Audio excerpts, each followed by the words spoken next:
Desde pequeno, sempre tive experiências que não conseguia explicar. Algo acontecia e eu não entendia o que era. Prometi coisas a você e acabei quebrando essa promessa, não consigo acreditar que falhei dessa forma. Foi como se algo me agarrasse quando menos esperava, bem na minha frente. Sabia que eram entidades malignas, espíritos que me acompanhavam havia anos. Durante muito tempo, só queria gritar algo no mundo espiritual, até que um deles segurou minha mão e a pressionou contra meu peito, apertando com força. A dor que senti foi indescritível, algo que nunca havia experimentado antes. Era como estar em um elevador cujos cabos se rompem e você despenca em queda livre, sem controle, em uma velocidade assustadora. Um lugar terrível, uma tela de sofrimento absoluto, e eu estava no inferno. Todos os meus sentidos ficaram aguçados ao extremo: o tato, o olfato, o medo, tudo amplificado de forma insuportável. De repente, 2 demônios gigantes apareceram, cada um segurando uma pedra enorme. Um de cada lado, enquanto eu chorava como uma criança. Quanto mais me aproximava e via o estado dele, mais entendia que estava tocando a realidade do pós-vida. Hoje, vamos conversar com André, que passou por uma noite em que 3 demônios o confrontaram e algo aconteceu que transformou sua vida para sempre. Infelizmente, ele teve uma visão do inferno, e você vai descobrir quem ele encontrou lá. Desde a infância, sempre fui afetado pelo sobrenatural. Muitas vezes, cresci sem entender o que estava acontecendo, vivendo com medo constante. Sou natural do Chile e fui criado em um lar católico tradicional, onde as regras eram rígidas. Se não seguisse determinadas coisas, iria para o inferno. Além disso, havia muita influência de práticas esotéricas na minha família. Minha mãe e meus parentes consultavam cartas, buscavam previsões sobre doenças e recorriam a médiuns, mesmo frequentando a igreja. Era uma contradição comum na minha cultura, algo considerado normal. Minha avó, porém, foi uma das pessoas mais fiéis que conheci. Desde cedo, ela me apresentou a Jesus e me ensinou a orar. Como cresci sem pai, sempre enxerguei Jesus como uma figura paterna, e esse amor por ele sempre esteve presente em mim. Na infância, participei de rituais religiosos como a primeira comunhão e a catequese, mas tudo parecia mecânico, como mais uma obrigação escolar. Não havia uma conexão verdadeira com Cristo. Eu rezava para santos, seguia regrinhas e acreditava que, se fizesse tudo certo, Deus me ouviria.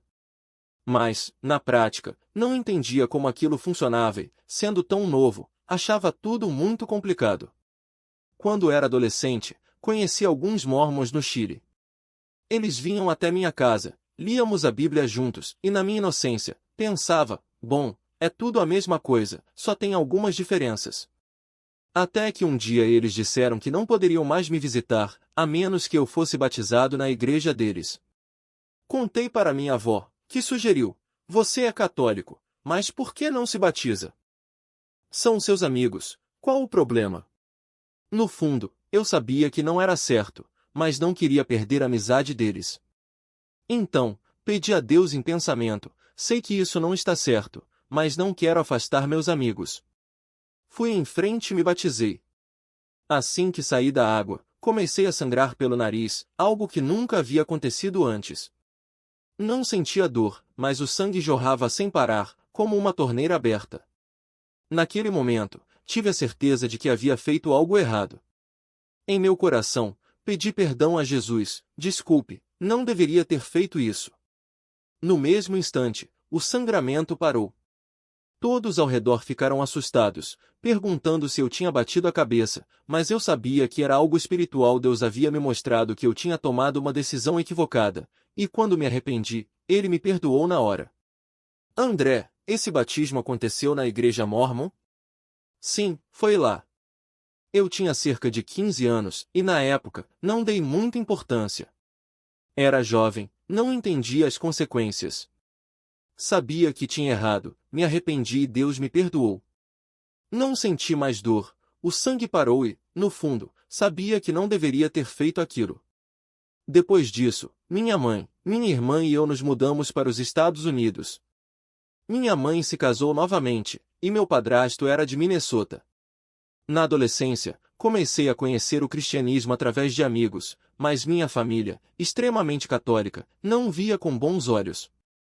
No Chile, muitos cristãos pregavam nas ruas, e as pessoas os tratavam como loucos. Eu mesmo tinha esse preconceito, mas, aos poucos, ao conviver com amigos cristãos, comecei a entender coisas que nunca havia percebido. Por exemplo, eles não usavam imagens de Jesus na cruz. Quando perguntei o motivo, explicaram: a cruz é só metade da história. Ele morreu, mas ressuscitou. A cruz simboliza a vitória sobre o pecado e a nossa salvação. Aquilo fez sentido para mim, mas eu ainda vivia em uma zona de conforto perigosa. Ser morno na fé, como eu era, é algo muito arriscado. Quando alguém vive no pecado e se arrepende, muitas vezes enxerga claramente o erro e corre para Deus. Mas quando você está no meio termo, achando que está tudo bem, que não está fazendo nada tão grave, é fácil se enganar. Eu vivia assim, cometia erros, mas nada que considerasse sério. Rezava, mas só por mim mesmo ou por coisas materiais. Nunca tinha lido a Bíblia de verdade, para mim era apenas um livro qualquer, sem conexão. Já adulto, por volta dos 20 e poucos anos, passei uma noite na casa da minha mãe. Ela sofria de problemas estomacais havia anos, e meu padrasto tinha saído para caçar. Fiquei com ela para garantir que tudo ficaria bem, pois no dia seguinte ela iria ao médico. Conversamos um pouco, ela foi dormir e eu fiquei no quarto de baixo. Foi então que vivi uma das minhas primeiras experiências sobrenaturais claras. Vi uma esfera negra e brilhante atravessar a porta do quarto onde eu estava. Ela subiu as escadas em direção ao quarto da minha mãe. Naquele momento, soube que algo estava muito errado. Que eu estava ali de novo. Mas então percebi que não era um sonho comum. Era como se eu estivesse sendo testado, como se algo estivesse me mostrando aquilo de propósito. A mulher que fazia as leituras olhou para mim com um sorriso estranho e disse: "Você acha que pode simplesmente abandonar tudo isso? Que pode virar as costas para nós assim?" Eu senti um calafrio, porque não era uma pergunta qualquer, era uma ameaça. Acordei suando, com o coração batendo tão forte que parecia que ia sair pela boca. Olhei para o quarto e vi sombras se movendo nas paredes, como se algo estivesse se arrastando pelo teto. Não eram alucinações. Eu sabia disso porque, no fundo, entendia que aquilo era real. Era como se, ao decidir me entregar completamente a Deus, algo tivesse se revoltado. Como se eu tivesse mexido em um vespeiro. Naquela mesma noite, decidi que não ia mais recuar. Peguei uma Bíblia que tinha em casa, uma daquelas antigas, com capa de couro, que minha avó me dera anos antes e que eu nunca tinha aberto de verdade. Comecei a ler o Evangelho de João, sem entender muito no começo, mas sentindo que as palavras me acalmavam. De repente, ouvi um barulho atrás de mim, como se alguém tivesse batido na parede. Virei-me rápido, mas não havia nada. Só o silêncio. Então, algo mudou. Não foi um som, nem uma visão, mas uma certeza. Era como se uma voz dentro de mim dissesse: "Você não está sozinho." Não era uma voz audível, mas uma presença tão forte que parecia preencher o quarto. Fechei os olhos e comecei a orar, pela primeira vez de verdade. Não eram palavras decoradas, nem rezas formais. Era só eu, falando com Deus como se Ele estivesse ali, ao meu lado, ouvindo cada palavra. E foi aí que aconteceu. Uma luz suave começou a se espalhar pelo quarto, como se o próprio ar estivesse brilhando. Não era uma luz física, mas algo que eu sentia mais do que via. As sombras nas paredes começaram a recuar, como se estivessem sendo empurradas para longe. E então, do nada, uma paz tomou conta de mim. Uma paz que eu nunca tinha sentido antes. Era como se, de repente, eu soubesse que tudo ia ficar bem. No dia seguinte, contei para minha mãe o que tinha acontecido. Ela me olhou com uma expressão estranha, como se não soubesse se ria ou se preocupava. "Você está falando sério?" ela perguntou. Eu só assenti. Ela suspirou e disse: "Bom, se isso te faz se sentir melhor, então tá bom." Mas eu sabia que ela estava assustada. Não por mim, mas por ela mesma, porque, no fundo, ela também sentia que algo maior estava acontecendo. A partir daquele dia, as coisas começaram a mudar. Não foi de uma vez, nem de forma dramática. Foi aos poucos. As visões assustadoras pararam. As sombras não voltaram. E, mais importante, comecei a sentir uma conexão diferente com Deus. Não era mais algo distante, algo que eu só conhecia por histórias ou rezas repetidas. Era real. Era vivo. Mas o mais estranho foi perceber que, mesmo com tudo isso, eu ainda tinha dúvidas. Não sobre a existência de Deus, isso, eu já não questionava mais. Mas sobre mim. Sobre se eu era digno de tudo aquilo. Sobre se eu realmente entendia o que estava acontecendo. E foi então que percebi que a jornada espiritual não era sobre ter todas as respostas. Era sobre continuar buscando, mesmo quando as coisas não faziam sentido. Era sobre confiar, mesmo quando o medo tentava tomar conta. E, acima de tudo, era sobre entender que, às vezes, as experiências mais assustadoras são as que nos preparam para algo maior. Estava. Cada som, cada cheiro, cada sensação de dor ao redor, tudo era ampliado de um jeito que não consigo descrever. Era como se meu corpo e minha alma estivessem expostos a uma realidade crua demais para suportar. E mesmo assim, eu sabia que não estava sozinho. Aquele brilho ao meu redor, aquela presença que me guiava, era a única coisa que impedia que o desespero me engolisse por completo. Quando cheguei perto do meu primo, o que vi foi pior do que qualquer imagem que minha mente pudesse ter criado. Ele não era mais o homem que eu conhecia. Seu corpo estava marcado por feridas que pareciam nunca cicatrizar, os olhos vazios, a voz um sussurro quebrado. Mas o que mais me assustou não foi a dor física, foi o ódio. Não um ódio dirigido a mim, mas a algo maior. Um ódio que parecia consumi-lo de dentro para fora, como se cada segundo ali fosse uma confirmação do que ele sempre acreditou, que Deus não existia, que não havia perdão, que ele estava condenado para sempre. Eu tentei falar com ele. Tentei dizer que ainda havia tempo, que Deus o amava, que a misericórdia era maior do que qualquer erro. Mas as palavras pareciam se dissolver no ar antes mesmo de saírem da minha boca. Ele não conseguia ouvir. Ou talvez não quisesse. E então, antes que eu pudesse dizer mais alguma coisa, a visão se desfez. Foi como se alguém tivesse apagado uma luz, e de repente eu estava de volta ao meu quarto, ofegante, com o coração batendo tão forte que parecia que ia explodir. Naquele momento, entendi algo que nunca havia compreendido antes: o inferno não é apenas um lugar de punição. É um lugar de escolha. Uma escolha que fazemos todos os dias, em cada decisão, em cada palavra, em cada pensamento. Meu primo não estava ali por acaso. Ele estava ali porque, em algum momento, deixou de acreditar que havia outra saída. E isso me assustou mais do que qualquer demônio, mais do que qualquer dor que eu pudesse ter sentido. Acordei com uma certeza: não era sobre mim. Não era sobre o que eu havia feito ou deixado de fazer. Era sobre entender que, enquanto há vida, há esperança. E que, às vezes, a maior batalha não é contra as forças do mal, mas contra a nossa própria incredulidade. Contra a ideia de que Deus não pode nos alcançar, não importa o quão longe tenhamos ido. Desde então, oro por ele todos os dias. Não com lágrimas de desespero, mas com uma fé estranhamente tranquila. Porque, no fim das contas, a salvação não é sobre o que merecemos. É sobre o que Deus, em sua infinita graça, decide nos dar.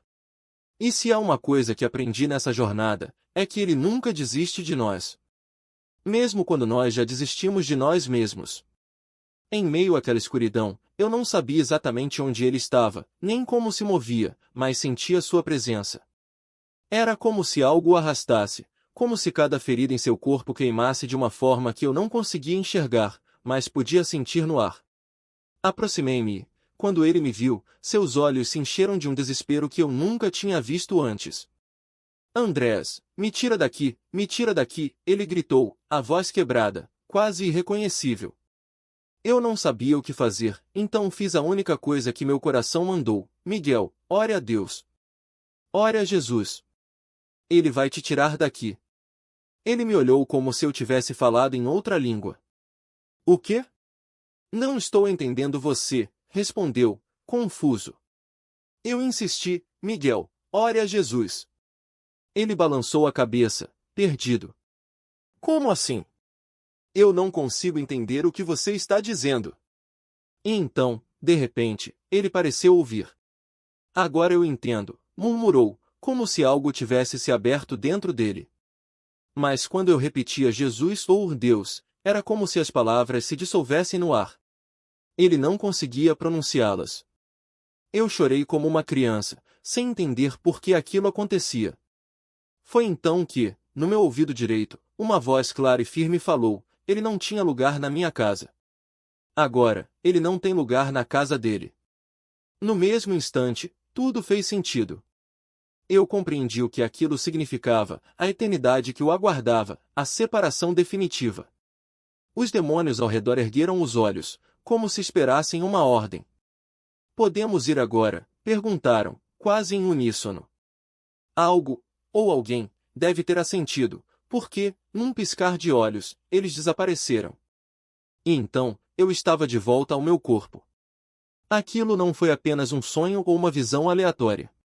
Era uma mensagem pessoal, um lembrete de que a batalha espiritual é real e que a salvação não é um jogo. Quando acordei, tremia dos pés à cabeça, mas algo dentro de mim havia mudado. A inveja, o ressentimento, aquela raiva que eu carregava por Miguel, tudo tinha sumido. Não foi algo que eu consegui superar sozinho. Foi Deus quem arrancou aquilo de mim. E, naquele momento, entendi uma verdade profunda: a graça não é algo que conquistamos, mas algo que recebemos quando nos rendemos. A experiência me deixou marcado. Não pelo medo, mas pela seriedade do que significa ser salvo. Miguel morreu aos 27 anos.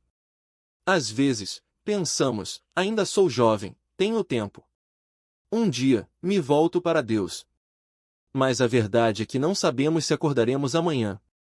Cada dia é um presente, uma chance de escolher a vida. E, embora eu gostaria de dizer que tudo ficou perfeito depois daquilo, a realidade é mais complexa. Quando nos entregamos a Cristo, é como se entrássemos em uma casa que precisa ser reformada. Há paredes a derrubar, feridas a curar, hábitos a abandonar. E isso não acontece da noite para o dia. No início, minha maior preocupação era minha família. Como explicar a eles que tudo o que eu acreditava antes estava errado? Que agora eu seguia Jesus, não mais aos santos ou às tradições que me ensinaram. Quando comecei a compartilhar minha fé, muitos me olharam com desconfiança.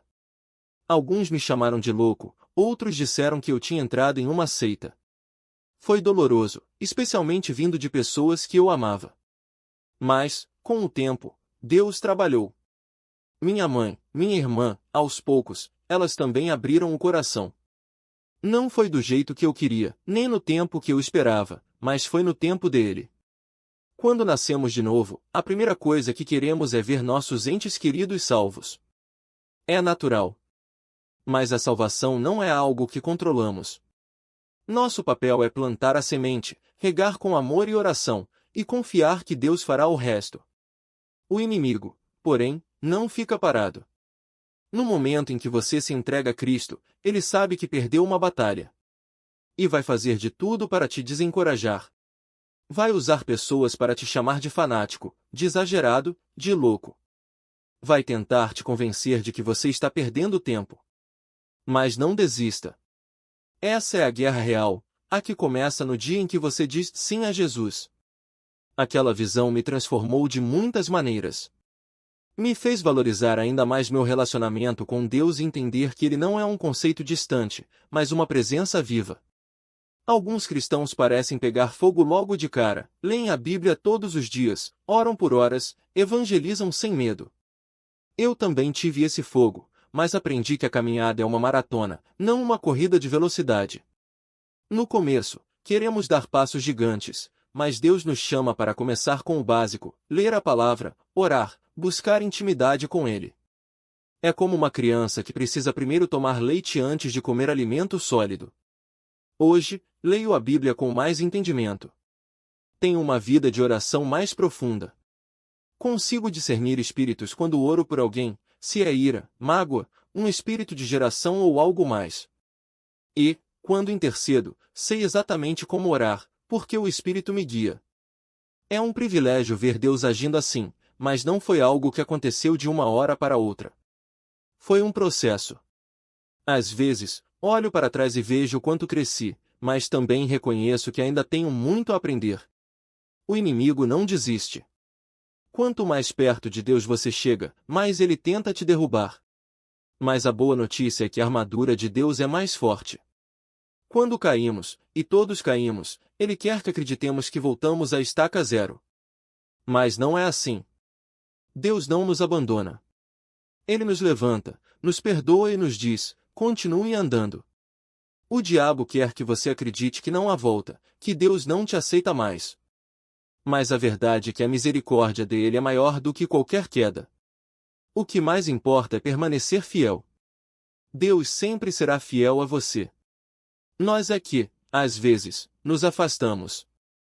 Por isso, a relação com ele precisa ser diária: oração, arrependimento, leitura da palavra. Não é um caminho fácil. Haverá momentos de dúvida, de solidão, de tentação. Mas, no fim, a vitória é certa. Porque maior é aquele que está em nós do que aquele que está no mundo. E, se você está nessa jornada, não desista. Mesmo que pareça que nada está mudando, Deus está trabalhando. Mesmo que as pessoas não entendam, Ele entende. Mesmo que você tropece, Ele está ali para te levantar. A vida cristã não é um conto de fadas. É uma batalha. Mas é uma batalha que já foi vencida na cruz. E, no final, a coroa da vida nos espera. Porque, no fundo, o que mais desejamos é sentir que Deus está perto, que Ele nos vê, que Ele ouve. E a verdade é que Ele sempre esteve ali. Às vezes, como aconteceu comigo, a gente só percebe quando o vento sopra no ouvido e diz: não, fui você quem se afastou. Eu nunca saí do seu lado. É fácil confundir silêncio com ausência. Quando as coisas dão errado, quando a dor aperta, quando a tentação sussurra mais alto, a primeira coisa que pensamos é: Deus me abandonou. Mas a realidade é que Ele nunca nos deixou. O que acontece é que, no meio da correria, das distrações, das escolhas erradas, nós é que nos afastamos. Nós é que viramos o rosto. Nós é que trocamos a presença dele por coisas que, no fim, só nos deixam mais vazios. Lembro-me de um momento em que, deitado, exausto, perguntei a Deus: por que o Senhor me abandona? E, naquele instante, algo mudou. Não foi uma voz alta, não foi um trovão do céu, foi uma certeza que queimou dentro de mim, como se alguém tivesse soprado no meu ouvido: eu sempre estive aqui. Você é que se esqueceu de olhar para mim. Foi como um soco no estômago. Porque, de repente, eu entendi: Deus não me devia explicações. Ele não precisava se justificar. Ele simplesmente era. E o que faltava não era a presença dele, mas a minha disposição de enxergá-lo. A Bíblia diz que o amor de Deus é perpétuo, uma palavra forte, que não dá espaço para dúvidas. Perpétuo significa que não tem começo nem fim, que não oscila com as nossas falhas, que não se cansa das nossas quedas. Mas, para experimentar esse amor, precisamos fazer uma coisa simples, embora nem sempre fácil: nos render. Não é sobre ser perfeito. É sobre ser honesto. É sobre parar de fingir que temos tudo sob controle e admitir que, sozinhos, não somos nada. Deus já sabe de tudo. Ele conhece cada pensamento antes que ele se forme na sua mente, cada segredo antes que você o confesse, cada medo antes que você o nomeie. Então, por que não ser um livro aberto para ele? Por que não dizer: Senhor, aqui estou, com as minhas falhas, as minhas dúvidas, as minhas lutas. Toma tudo, porque eu não consigo carregar sozinho. Quando fazemos isso, algo acontece. Não é mágica, não é um passe de mágica, é relacionamento. É comunhão. É deixar que ele entre nos lugares mais escuros e os transforme em luz. Mas há um perigo que precisamos evitar: o coração endurecido. Foi o que aconteceu com Miguel, na história que mencionamos. Ele resistiu. Ele achou que podia fazer tudo sozinho, que não precisava de Deus, que a religião era suficiente. E o resultado? Um coração tão fechado que, no fim, nem Deus teve mais lugar ali. A Bíblia é clara, Deus resiste aos soberbos, mas dá graça aos humildes. Soberba não é só achar que somos melhores que os outros. Soberba é achar que não precisamos de Deus. É confiar mais na nossa força do que na dele. É viver como se a salvação fosse um prêmio que conquistamos, e não um presente que recebemos. E aqui está a verdade que dói, mas liberta. Se Deus não tem lugar na sua vida, um dia você vai perceber que você não terá lugar na dele. Não porque ele te rejeitou, mas porque você escolheu viver longe. Mas a boa notícia é que, mesmo assim, ele continua estendendo a mão. Ele continua dizendo: volta para mim. Eu te lavo, te purifico, te faço novo. A salvação é um presente, mas cabe a nós aceitá-lo. E aceitá-lo não é só dizer sim uma vez. É viver esse sim todos os dias. Agora, pense nisso, estamos vivendo em um tempo único. Um tempo em que Deus está chamando, convidando, esperando. E ele não olha para a quantidade, mas para o coração. Lembro-me da história da árvore de abacate da minha avó. Era uma árvore enorme, que ocupava espaço, mas não dava frutos. Todos queriam cortá-la. Mas minha avó insistiu: esperem. Ela vai dar frutos. No primeiro ano, deu apenas um abacate. Um só. Mas ela não desistiu. E, no ano seguinte, vieram mais. E mais. E mais. Até que a árvore se tornou cheia de vida. Deus não está preocupado se você está dando 100 frutos ou apenas um. O que importa é que você esteja tentando. Que você não desista. Que, mesmo quando parece que nada acontece, você continue regando a sua fé, lendo a palavra, orando, buscando. Porque, no tempo certo, aquele único fruto, aquela única atitude de amor, aquele único gesto de fé, vai se multiplicar. E o que hoje parece insignificante, amanhã pode ser a semente que vai alimentar uma geração inteira. Jesus contou a parábola do grão de mostarda, uma semente tão pequena que quase não se vê, mas que, quando plantada, cresce e se torna uma árvore onde os pássaros fazem ninho. É assim com a nossa fé. Não precisa ser grandiosa. Não precisa ser perfeita. Só precisa ser real. Deus trabalha com o pouco que temos. Ele pega o nosso quase nada e transforma em mais do que imaginamos.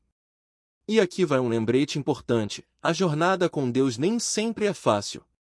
Às vezes, caímos. Às vezes, machucamos. Às vezes, a queda é tão forte que parece que não vamos conseguir levantar. Mas o diabo quer que você fique no chão.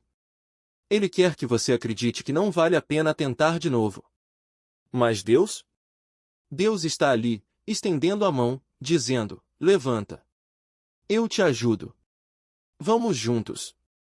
E a cada vez que você se levanta, mesmo que seja mancando, você está dizendo ao inimigo: você não vai me vencer. Eu pertenço a Deus. Então, onde você está hoje? Talvez esteja lendo isso e pensando: eu não sei se consigo. Eu já errei tanto. Ou talvez esteja se perguntando: será que Deus ainda me quer? A resposta é sim. Ele não desiste de você. Ele não te abandonou. Ele está esperando que você o deixe entrar, não só nos domingos, não só quando está tudo bem, mas nos dias comuns, nas lutas, nas dúvidas, nas noites em que ninguém mais entende. No meu dia a dia, tenho buscado ser mais honesto com Deus. Leio a Bíblia, oro, vou à igreja, participo de estudos. Mas, acima de tudo, tento viver como alguém que sabe que Ele está vendo tudo. Não adianta esconder. Ele já sabe dos meus pensamentos, dos meus desejos, das coisas que eu nem tenho coragem de admitir para mim mesmo. Então, por que não abrir o coração? Por que não dizer: Senhor, aqui estou, com as minhas fraquezas. Ajuda-me a mudar. E tem mais uma coisa: Deus está sempre trabalhando em nós. Às vezes, Ele tira coisas da nossa vida, músicas, programas, amizades, hábitos, não porque quer nos privar de alegria, mas porque sabe que essas coisas estão nos levando para longe dele. Pode ser difícil. Pode até doer. Mas é como arrancar um espinho. no começo, machuca, mas depois vem o alívio. Por que Deus não tira nada de nós sem nos dar algo melhor em troca? Então, se você está nessa caminhada, não desista. Se você caiu, levante-se. Se você se sente sozinho, lembre-se, Ele está com você. Se você acha que não tem forças, peça a Ele. E se, às vezes, você só consegue dar um fruto, não se envergonhe. Deus vê. Deus se agrada. E, no tempo certo, Ele vai multiplicar o que você ofereceu. Porque, no fim, não é sobre o quanto fazemos, mas sobre quem nos sustenta. E Ele é fiel. Sempre. E Deus não opera no nosso tempo, como se Ele estivesse preso aos ponteiros do relógio ou aos dias marcados no calendário. Às vezes, o que mais precisamos é de paciência, não só para esperar, mas para aprender a esperar. Porque Ele quer nos ensinar essa virtude, quer que a cultivemos em nós, para que possamos crescer nela. Você já ouviu aquela passagem em que Paulo fala sobre correr a corrida com perseverança, perseguindo o alvo da soberana vocação em Cristo Jesus? Pois é exatamente isso, a caminhada cristã não é uma corrida de velocidade, mas de resistência. E, embora seja difícil, Ele nos equipa com a graça necessária para seguir adiante. Mas preste atenção, essa relação com Deus não pode se tornar mecânica, automática, como se fosse apenas um ritual vazio. Se em algum momento você perceber que está agindo por obrigação, sem vida, sem entrega, é sinal de que algo está errado. A verdadeira comunhão com Ele é como um diálogo aberto, onde não há segredos, onde Ele conhece o seu coração e você o conhece em profundidade.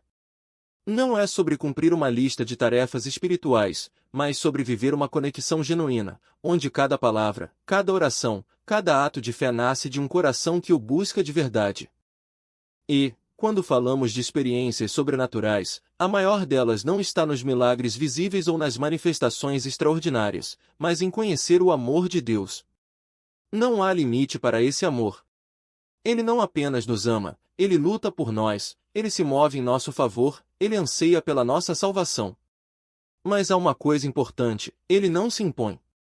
Ele está à porta e bate, esperando que abramos.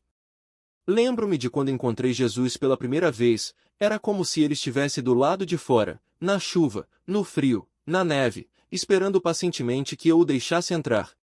Ele não desistiu. Ele não foi embora. Ele permaneceu ali, fiel, até que eu respondesse ao seu chamado. E quando você entende o tamanho desse amor, algo muda dentro de você. Ninguém neste mundo pode amar como Ele ama.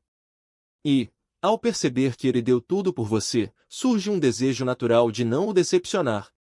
Não é por medo ou obrigação, mas por gratidão. Você passa a viver para a glória dele, porque Ele é tudo, Rei, Pai, amigo, Consolador.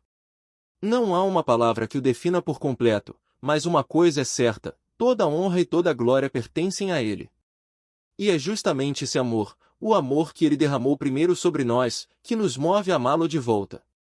Quanto mais experimentamos a sua bondade, mais queremos servi-lo, honrá-lo, viver para Ele. É esse o lugar que Ele deseja ocupar em nossos corações, o centro, o primeiro, o único que realmente importa. Senhor Jesus, agradeço-te por permitir que eu compartilhasse um pouco da minha história. Quero abençoar cada irmão e irmã que está ouvindo, especialmente aqueles que estão lutando com a fé, que às vezes se sentem cansados ou questionam se vale a pena seguir adiante. Peço que tu os fortaleças. Leia a tua palavra, busque a presença de Deus, entenda que Ele está ali, pronto para te levantar. Mas, acima de tudo, não desista. Não desista. Ore, confie, espere. Sei que o caminho é difícil, e cada um tem a sua própria jornada, com provações diferentes. Alguns podem se perguntar, por que Ele está me testando assim? Mas lembre-se, talvez Ele esteja preparando você para algo maior, para servir de uma forma que você ainda não imagina. Não desista. Mesmo quando parecer impossível, quando as forças acabarem, quando a fé vacilar, não desista. Porque Ele não desistiu de você. E, no tempo certo, você verá que cada passo valeu a pena. Em nome de Jesus, amém.